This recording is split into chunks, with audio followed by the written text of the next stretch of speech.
大家好，我是严明，欢迎大家回到儿童常见病的预防与护理的学习中。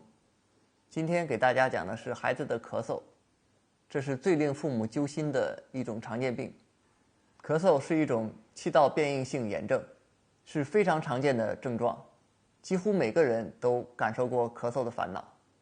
尤其到了寒冬季节，孩子一旦得了咳嗽，很多家长都不让孩子出门了。咳嗽的种类很多也很复杂，我们今天要讲的是狭义的慢性咳嗽，这是最常见的咳嗽类型，包括以下几个信息：一、持续时间超过4周；二、伴随症状不明显。什么意思呢？就是说孩子除了咳嗽、咳痰以外，没有发烧、头痛等其他症状。如果有其他症状，比如说感冒以后引起的发烧、头痛、咳嗽等，这不属于咳嗽，而属于发烧的范畴。发烧的处理，请大家回顾前面课程的内容。3. 拍胸片的结果很正常。4. 经过各种消炎止咳等治疗，效果很差。根据有痰没痰，我们把咳嗽分为2种，有痰的叫湿性咳嗽，没痰的叫干性咳嗽，简称干咳。对于这种慢性咳嗽，从西医角度看，根据病因分为以下几个：咳嗽变异性哮喘、感染后咳嗽、上气道咳嗽综合征、胃食管反流性咳嗽等等。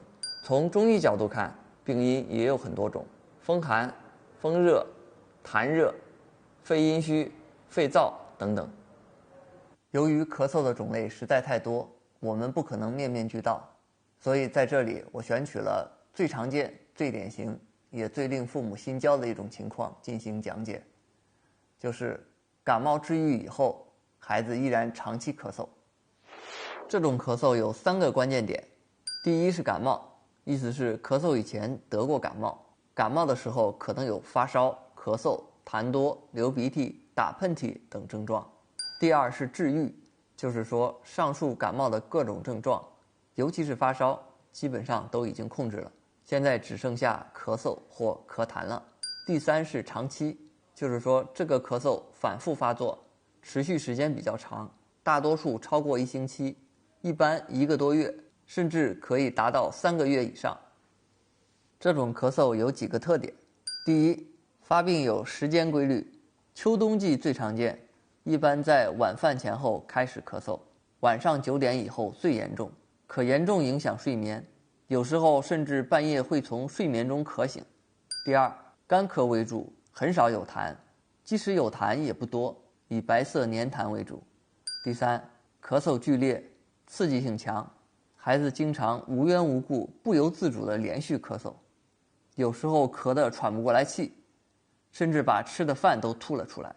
第四，当孩子这样咳嗽这么久，家长都会特别焦虑，会给孩子吃各种各样的消炎药、止咳药，尝试各种偏方，但是大多数效果都不好。为什么呢？因为他们没有找到准确的病因。我整个课程都一直在强调一个理念：找准病因，治疗才有效。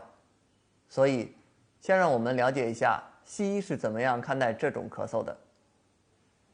西医认为，这种慢性咳嗽的原因较为复杂，最常见的就是咳嗽变异性哮喘，约占慢性咳嗽的40%。这个新的医学专用术语，咳嗽变异性哮喘是一种很特殊的哮喘，与哮喘相比，仅仅是病程进展程度不同，或气道炎症的严重程度不一而已，很可能会慢慢发展为哮喘。这种咳嗽更易发生在儿童，病人常常有过敏史，表现为反复发作的刺激性顽固性干咳，常常无缘无故的咳嗽不止，抗生素和止咳药无效。这和我们今天讨论的症状很相似吧？这种咳嗽变异性哮喘的治疗方法与哮喘相同，使用支气管扩张剂和糖皮质激素。预防方法主要是避免接触过敏源，所以病人常常需要去排查过敏源。在这里，我要说一句大实话：不以提高疗效为目的而提出的复杂新理论，都是耍流氓。为什么这么说呢？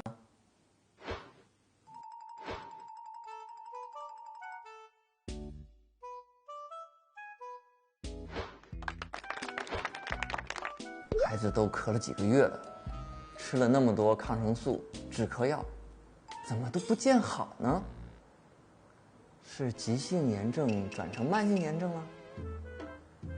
是不是慢性支气管炎呢？咳了那么久，肺会不会咳坏啊？然后家长就带着孩子反复奔波于各大医院。今天，甲医院的专家说：“你孩子这是慢性支气管炎，小毛病，给你开点消炎药就好了。”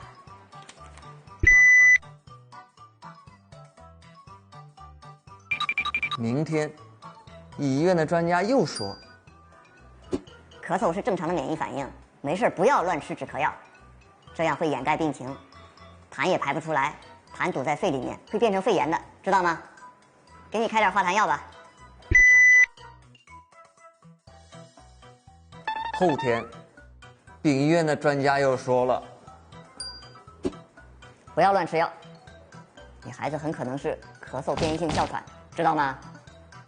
这是国际最新研究成果，什么慢性支气管炎，这概念早就淘汰了。哮喘懂吗？重在预防，先查查过敏源吧。” Oh, no. 家长这时候彻底晕了，不就是普普通通的感冒吗？怎么咳了几个月变成哮喘了？到底要不要吃药？听谁的？仔细研究一下吧。甲专家是主任医师，有着几十年的丰富经验；乙专家博士毕业，还在美国留过学；丙专家是教授，硕士生导师，还享受国务院特殊津贴，都是权威啊。哪一个说的对呢？在这种疑惑不解当中，最终家长无奈地发现，吃了那么多药，确实没什么效果。家长就在想，可能孩子真的是得了啥咳嗽、啥哮喘。最新的研究成果我是不懂，但是哮喘可是公认的不治之症啊，那得赶紧去治。于是下定决心带孩子去医院查过敏源。查完了食入性的，查吸入性的，查完了植物性的，又查动物性的。如果家长运气比较好，查到了孩子的过敏源，那谢天谢地，孩子可以开始天天戴口罩的生活了。运气不好的家长，第一次没有查到过敏源，就只能去更高级的医院了。最后，顶级医院的专家说：“小医院的检查结果呀，意义不大。我们医院的设备最先进，与国际接轨。普通医院只能查30-40个，我们医院能查100-200个。仔仔细细全部都查一遍吧。”好，全查完，结果出来了。家长惊奇地发现，哇，我孩子对这么多东西过敏啊！从此，孩子就开始了这也不能吃，那也不能碰的。这也不能吃，那也不能碰。还有运气更差的，家长花了几千块钱，什么也没查出来，从此奔波于寻找过敏源的路上。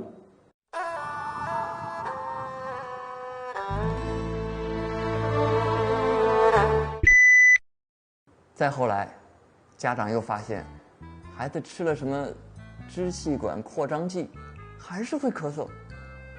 医生说，我们现在有最新的高级进口药，药效是以前的好几倍，吃不吃？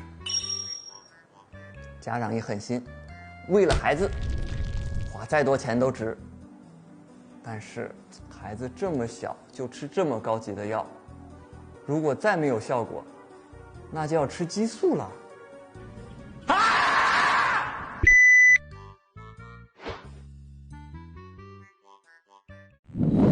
西医的各种手段很折腾人，家长带着孩子在各大医院奔波治疗过程中，会听医生说很多专业术语，各种治疗手段，但是对于实际的疗效，却并没有明显的提升。按照本门课程的惯例，我们再用中医的角度来认识一下感冒后的长期咳嗽。虽然中医也认为咳嗽的病因很多，但对于感冒后的长期咳嗽，中医认为主要原因是内寒。简单来讲，就是说人体的深处有寒气停留，那么这个寒气从哪里来的呢？第一就是风寒感冒没有彻底治愈或者治疗错误，引起外邪入里。第二，不恰当的应用各种消炎药和输液治疗，比如治疗风寒感冒时轻易用了抗生素和寒凉药物，治疗复杂的混合型发烧时把治疗顺序弄反了，先治疗积食后治疗风寒，结果把体表的寒气引到了身体深处，引起脏器的运行异常。中医认为，人吸气的时候，气应该从上往下进入体内，但当身体被寒气入侵时，恰恰相反，寒气从下往上逆行，引起咳嗽。打个比方，道路很通畅的时候，汽车在道路两边相向而行，互不影响。但如果某条道路突然堵塞，交通必定受到影响。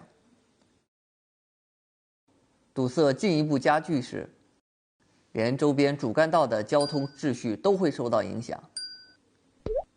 呼吸的主干道受到了阻塞，周围正常的肺组织的代谢功能和通道也受到了影响，就会分泌一些不良产物，产生了一些垃圾，这就是痰。咳嗽的时候出现痰，说明寒气侵犯机体的范围更广，程度更深了。你可能会说，那把引起阻塞的原因解决掉不就行了吗？在马路上把车开走很简单，但在人体内部就很复杂了。为什么呢？因为这个寒气本来是不应该在体内的，是由于采用了错误的治疗，硬生生地从体表压进了体内。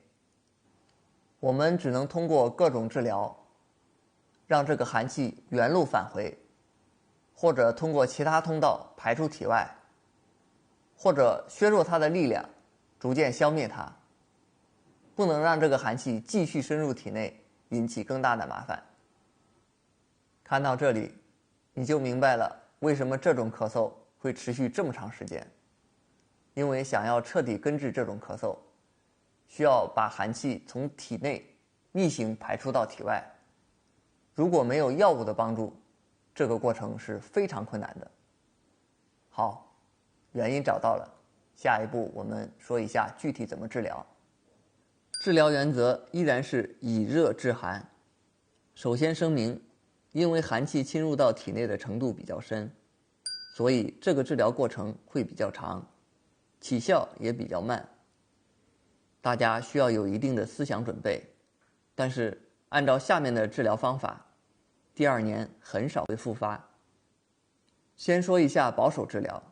首先，最简单的就是多运动，运动以后出汗，把寒气通过毛孔排出体外。其次，可以采用风寒感冒的治疗方法，生姜、花椒、和艾叶煮水泡脚，频率是2天1次，可能要坚持将近1个月左右。因为这些药都比较热，孩子可能会出现一些上火的反应，比如说鼻子出血、咽喉肿痛、口干舌燥、大便干结、晚上出汗比较多等等表现。如果出现这些症状，泡脚可以暂停1周，然后给孩子多吃一些滋润多汁的水果，比如橙子、橘子、苹果、炖梨等。如果晚上出汗特别严重，可以睡觉前吃3到4粒麦味地黄丸。食物疗法有一定作用，但是疗效不是很明显，起效更慢。最常见的就是红枣姜茶或者烤橘子。姜是热性的，橘子烤了以后也是热性的，所以可以去除体内的寒气。药物治疗首选小青龙合剂或者小青龙颗粒，按照推荐剂量1天2次，早晚各1次。如果孩子已经咳嗽超过了1个月，而且咳嗽的时候身上还经常出汗，脸色发白，可以合用玉屏风散来补气补肺。禁忌：治疗咳嗽期间少吃油腻和甜腻的食物，因为容易生痰，影响疗效。这种风寒感冒治愈以后的长期咳嗽，不要用润肺的药物，比如说雪梨膏、秋梨膏、川贝枇杷膏、养阴、清肺膏等，不但没有用，反而会加重病情。好，以上就是我们这节课的全部内容。从下节课开始，我们将集中进入到一个全新的板块——儿童4季常见病的预防。欢迎大家有疑问继续给我留言。我是严明，下节见。